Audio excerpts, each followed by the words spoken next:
So yun mga master, balak sana natin magkabit ng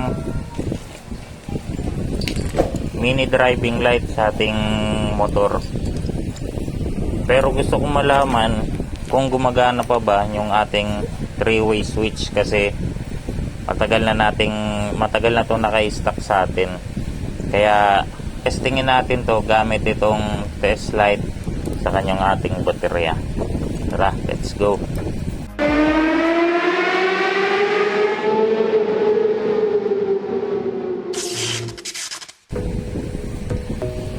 Bali dito mga master, meron lang tayo ditong baterya, tapos may gamit tayong test light, tapos yung ating domino switch. Bali hahanapin natin dito sa tatlong wire na to yung common.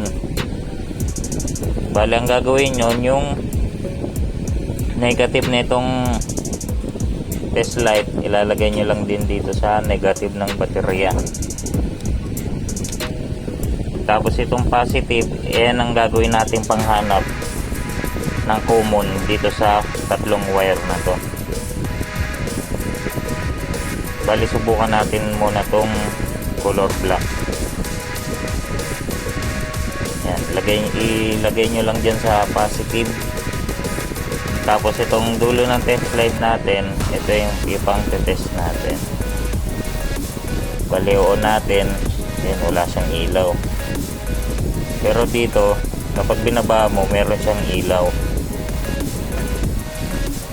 Pero hindi pa rin yan yung common mga master, kasi kapag nilipat mo siya dito sa kabila, kanina yung baba yung pinindot natin umilaw. Kailangan pag pinindot natin itong taas, iilaw siya. So yun, hindi siya umilaw. Bali hindi yun yung common niya. Ngayon lipat naman tayo dito sa color red na wire.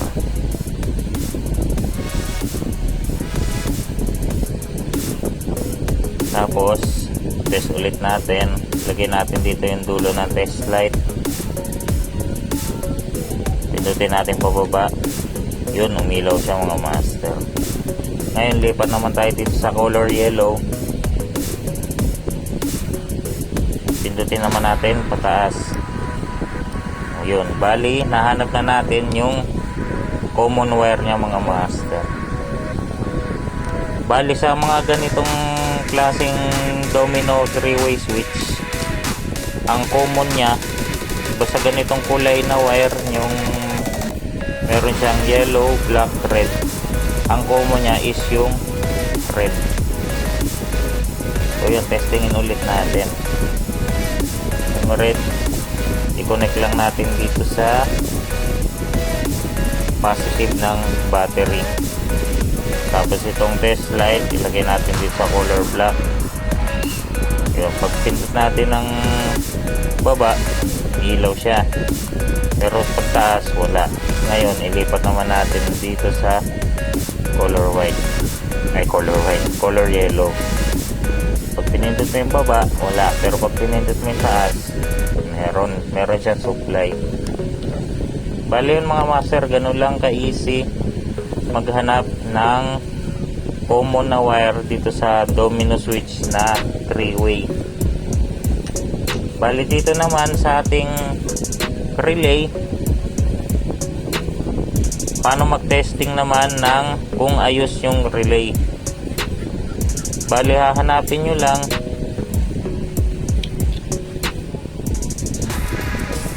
yung 86 saka yung 85. Bali yan, magkatapat lang siya. Bali yung 86 ito yung color red, tapos yung 85 itong color white.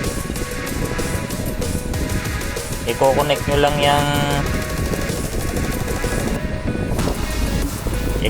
nyo lang tong 85 dito sa negative ng battery.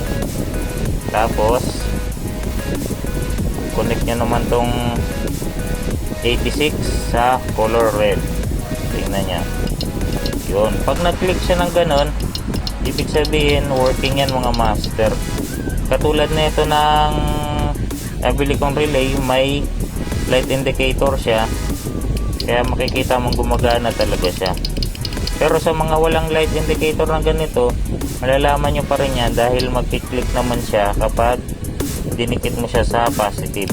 Yan o, narinig yung mga master. Yan, ibig sabihin yan, goods yan.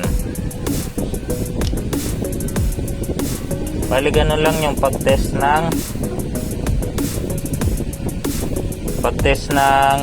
relay, 5-pin relay kung gumagana, at yung ating 3-way switch na domino.